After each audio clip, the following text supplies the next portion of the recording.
Museum in London looking at Jeff Wall's famous work Mimic, made in 1982. Wall made this piece as a part of his street picture collection that was mainly focused on micro-gestures, which is an unconscious action, and he wanted to highlight the tensions of that time.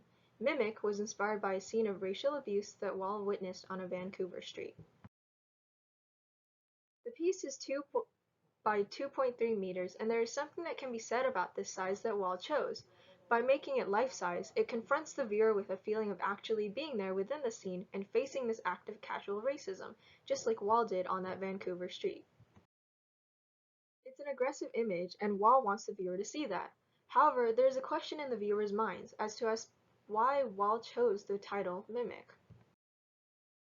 Mimic is truly an interesting title to choose for this photograph. One could think it's the racist gesture that the white man is making towards the Asian man, as if mimicking his eye shape, but there is so much more to it than that.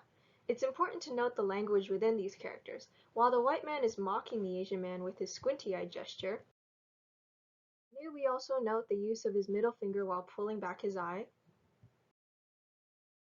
The actual physical features between the three figures are mirrors.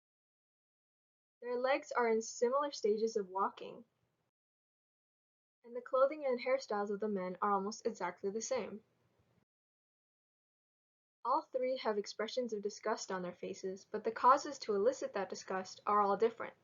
The Asian man side-eyes the man mocking him, while the woman looks away in distaste, either in her partner's actions or the man he's mocking.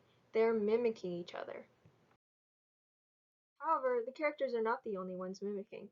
In true postmodernist fashion, Wall takes inspiration from a previous artist, Gustave Caillebotte, and his work Paris Street, Rainy Day, made in 1887. Echo each other well. A couple on the street standing off to the right side looking over to the left with a lamppost creating a tangent line in the back.